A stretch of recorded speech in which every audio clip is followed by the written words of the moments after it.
Chers amis, bonjour, ici Paul-Emmanuel, chercheur en biologie, et on va parler de la rétractation de Pradel et al.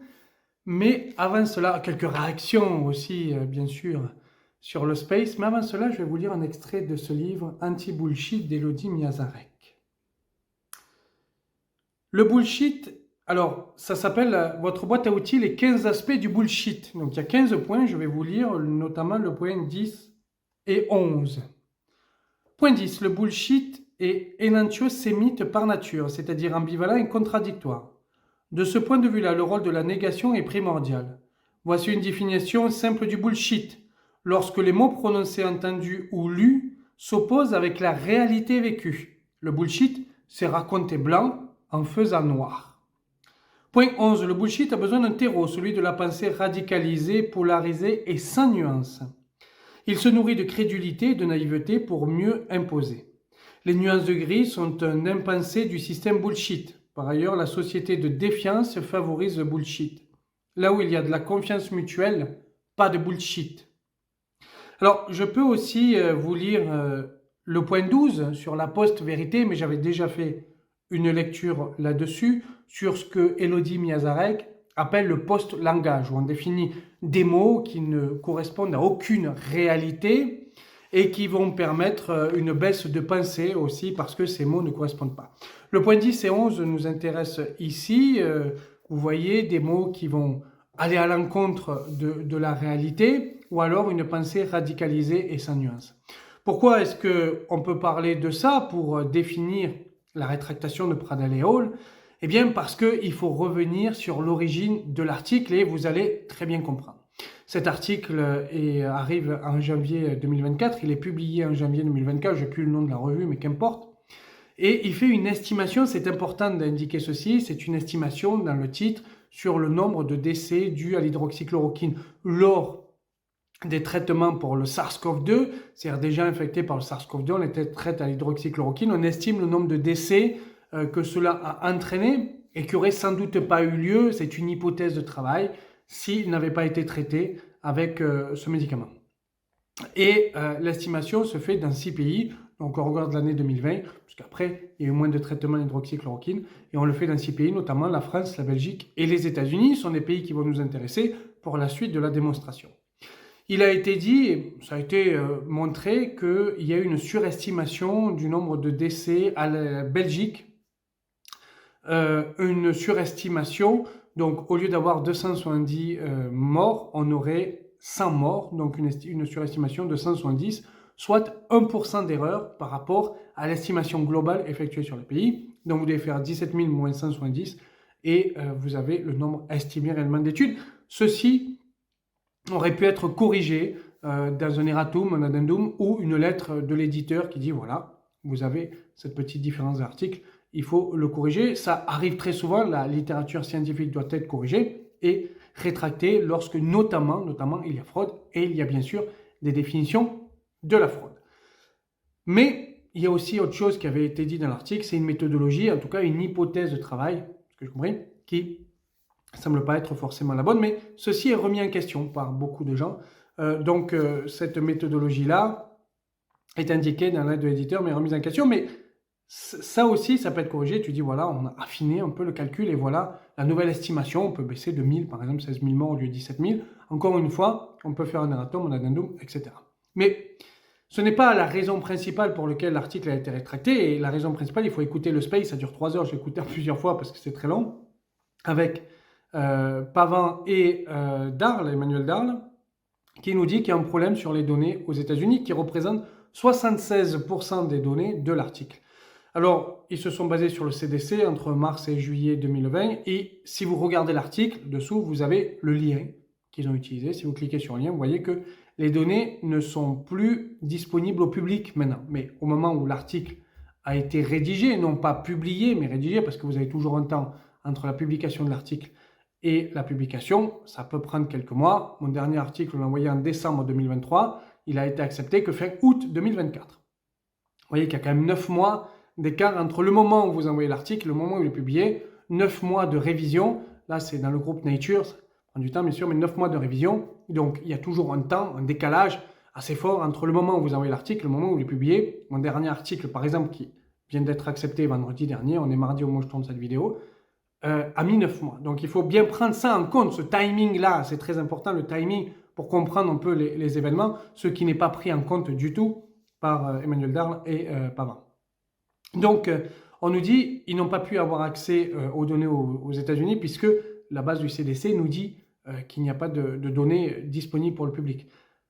Seulement, il y a un petit paradoxe dans leur raisonnement, c'est qu'il nous est expliqué qu'un certain nombre d'études et de méta-analyses faites sur les États-Unis notamment ont montré que l'hydroxychloroquine fonctionnait. C'est ce qu'il nous dit, ce que Pavin nous dit après l'heure passée, on est à 1h02, 1h03 à peu près du space. Donc la question c'est comment se fait-il que ces méta-analyses qui montreraient que l'hydroxychloroquine fonctionne aient-elles pu être faites aux États-Unis si les données ne sont pas disponibles?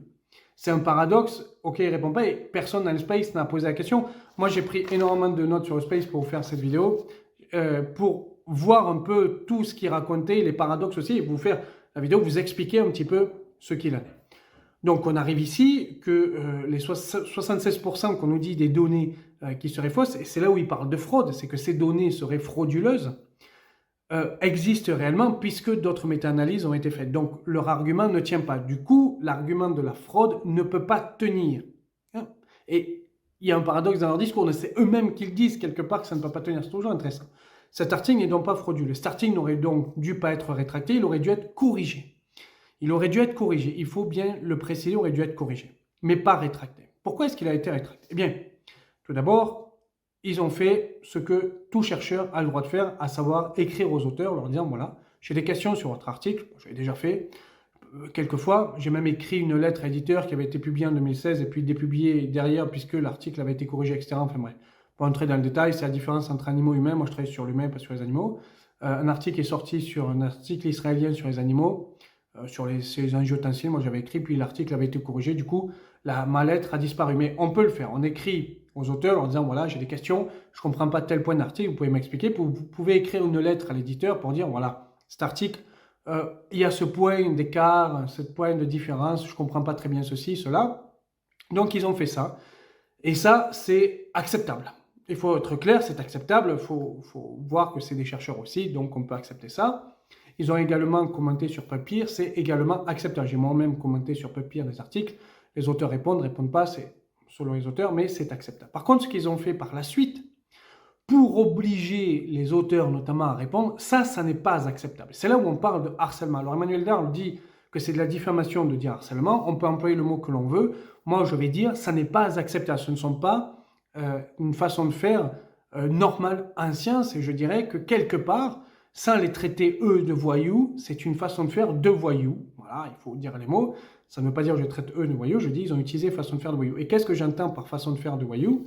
Eh bien, c'est que Pavin nous dit que pour que l'auteur réponde, puisqu'il ne répondait pas, donc l'auteur principal, les gars, qui est le corresponding auteur, comme ils ne répondaient pas, ils sont allés à l'université Lyon 1, je crois que c'est celle-là, Claude Bernard, pour demander des explications à l'auteur et également à l'administration université. Ils sont venus avec quelques personnes, on ne sait pas exactement combien, peut-être 10, peut-être 20, peut-être 100. Il faut imaginer un petit peu le chaos, petit chaos, on va dire, que ça peut faire à l'université.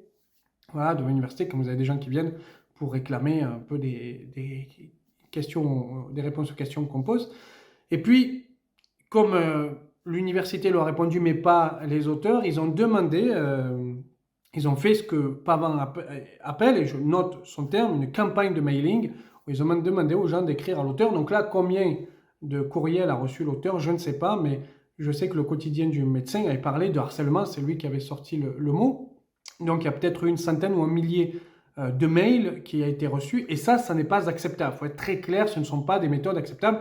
On ne dit pas aux gens non scientifiques, tout un chacun, écrivez à l'auteur et cassez-lui les bonbons. Ça ne se fait pas. Ça ne se fait pas. Tout que vous avez le téléphone dans la poche, ça sonne sans arrêt. Moi, à l'époque où je travaillais à l'Uni, on était obligé d'être toujours connecté. Si vos chefs vous appellent, etc., de répondre assez rapidement. Donc, on a toujours le téléphone. Imaginez-vous, 100 fois d'argent. À un moment donné, vous prenez ça sur une semaine, vous êtes mort, quoi. Bon.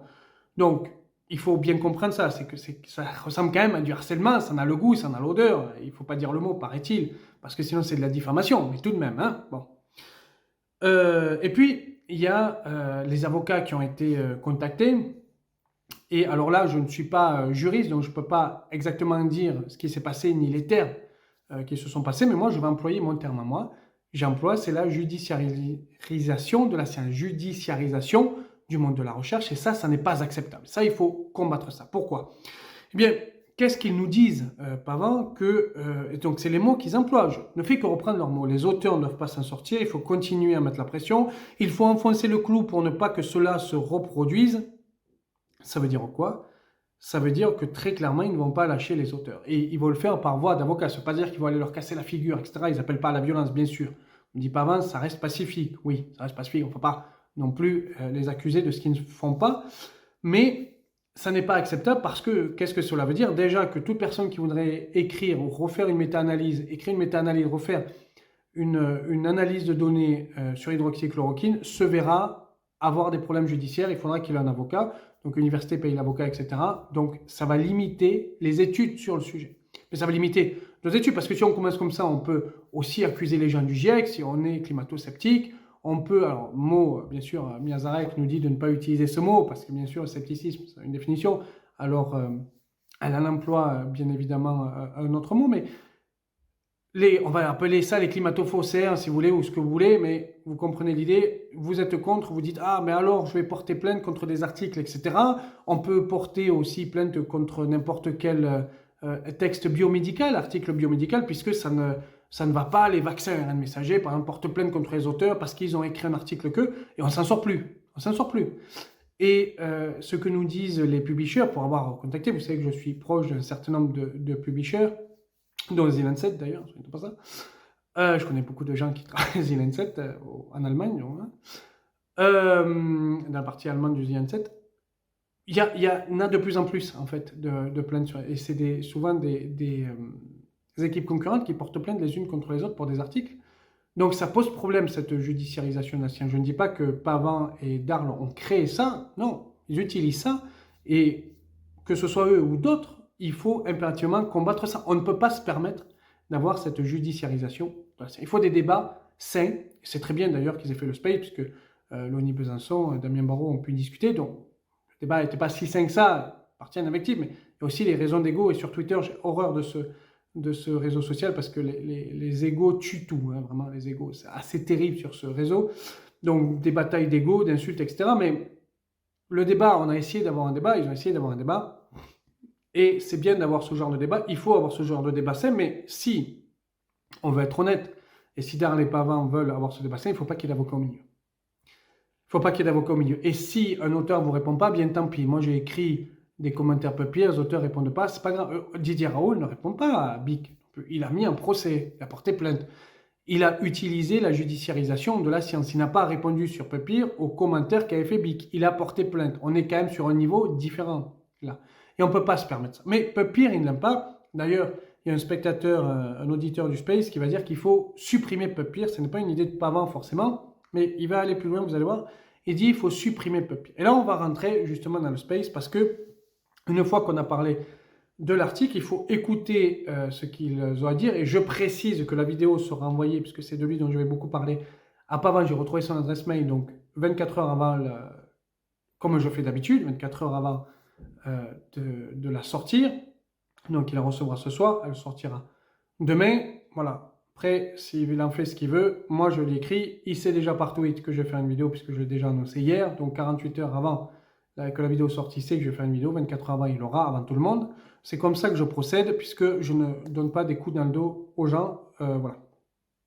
Ça, c'est comme ça. Mais petit aparté étant fait, on se rend compte quand on les écoute qu'ils ont une vision de la science complètement erronée. C'est pour ça que je vous ai lu ça, parce que dans le vocabulaire utilisé et dans la façon dont se crée le bullshit, il y a une distorsion de la réalité, un radicalisme, une absence de nuance. C'est pour ça que je vous ai lu les points 10 et 11 sur la définition que donne Elodie Miazarek du bullshit.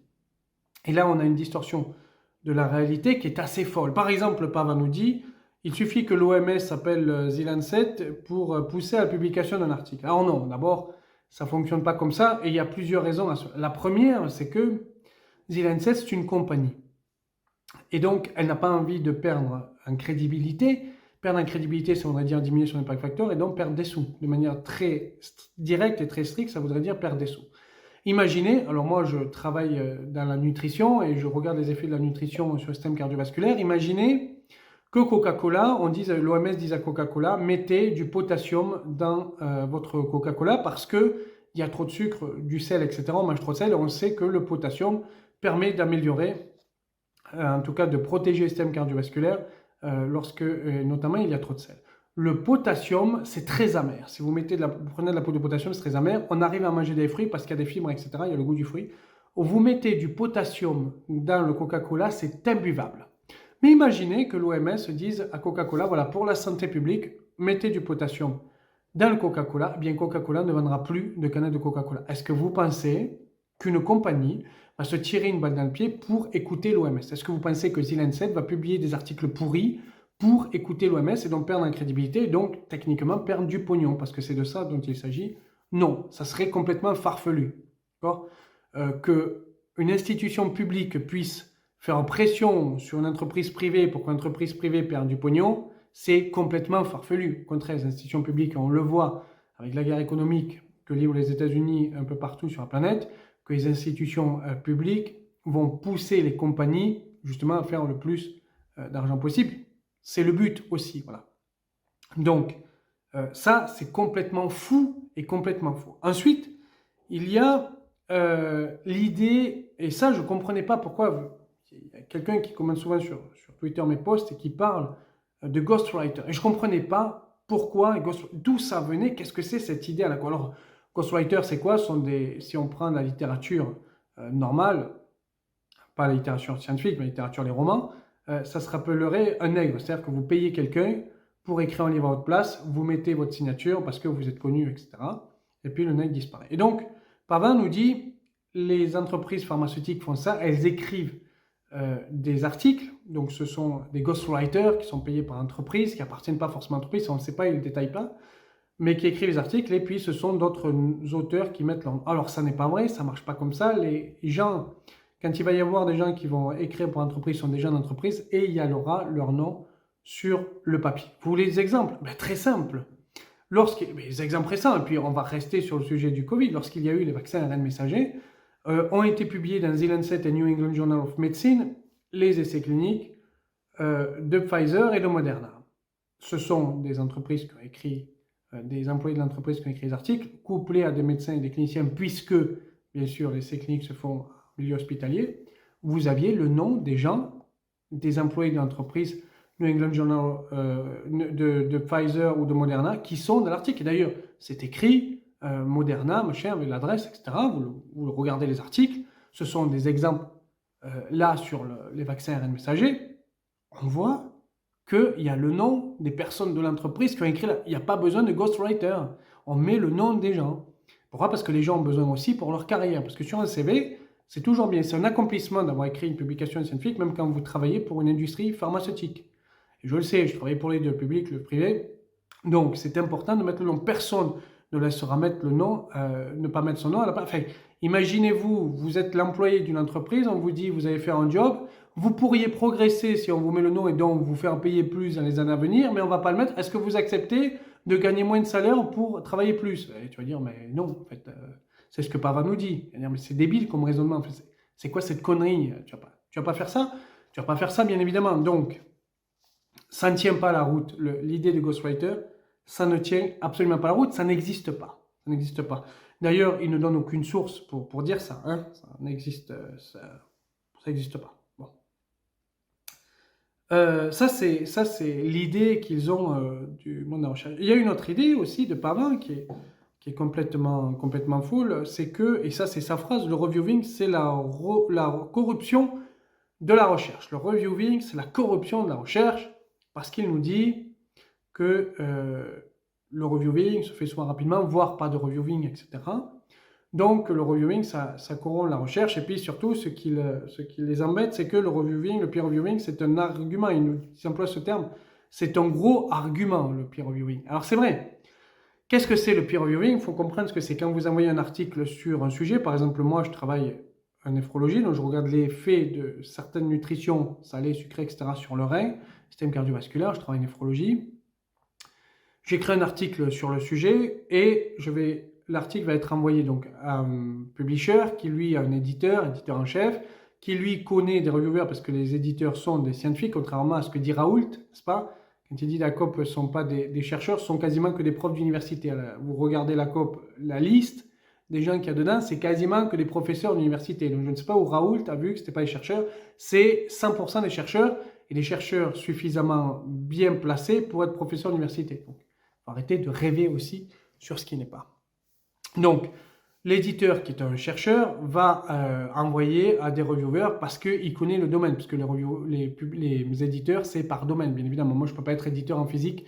Si demain, je deviens éditeur, ça sera forcément néphrologie, cardiovasculaire, surrénale, etc. Le foie, parce que je travaille des années sur le foie aussi. C'est les sujets que je ne toucherai pas autre chose. Je ne serai pas en neurobiologie, voilà, par exemple, vous voyez, ou en ostéologie. Bon, on sera sur des recherches que je connais. Donc, il va envoyer à des reviewers qui sont des chercheurs sur le domaine, et puis les reviewers vont regarder le papier avec un temps défini.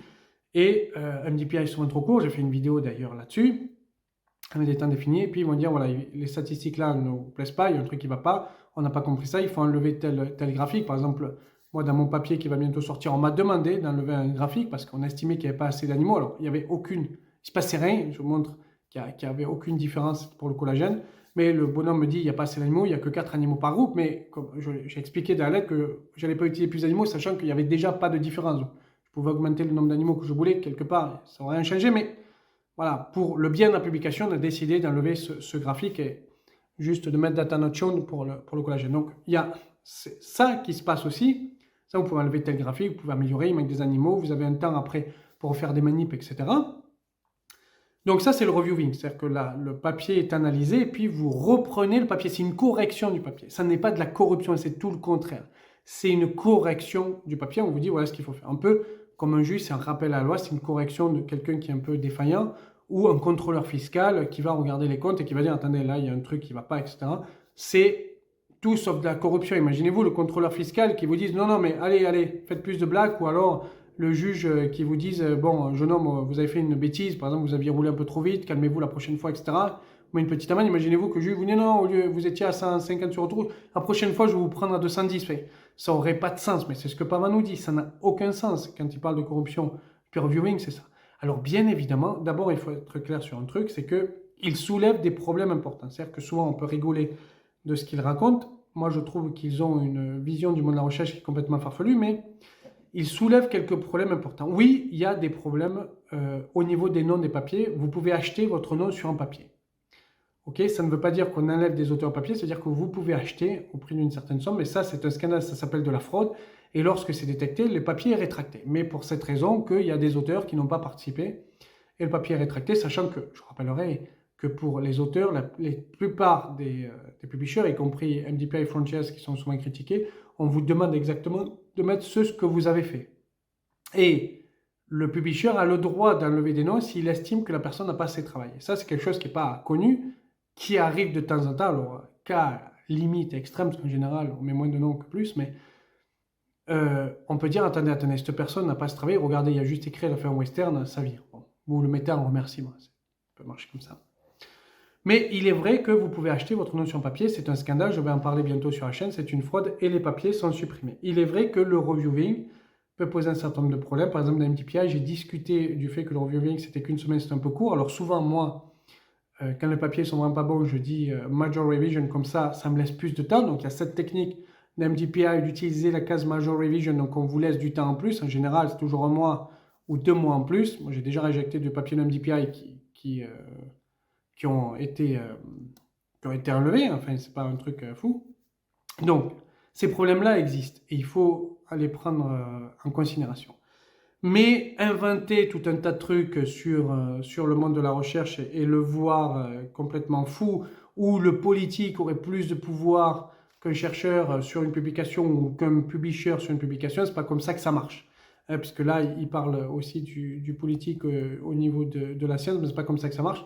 Et je rappelle une chose tout de même, c'est que, je vais finir là-dessus, c'est qu'on peut parler de l'hydroxychloroquine tant et tant, mais beaucoup d'hôpitaux, et j'avais documenté ça par exemple avec l'hôpital de Genève, les HUG, ont arrêté d'utiliser hydroxychloroquine parce qu'ils ont vu que ça n'avait pas d'effet, voire des effets négatifs. Ce ne sont pas à cause des publications qu'il y a eu ça et ça, contrairement à ce qui est dit. Ce n'est pas que des publications qu'on n'utilise plus hydroxychloroquine dans les hôpitaux. Le politique peut dire on interdit d'utiliser, c'est vrai, mais les hôpitaux l'utilisaient déjà plus. D'accord ?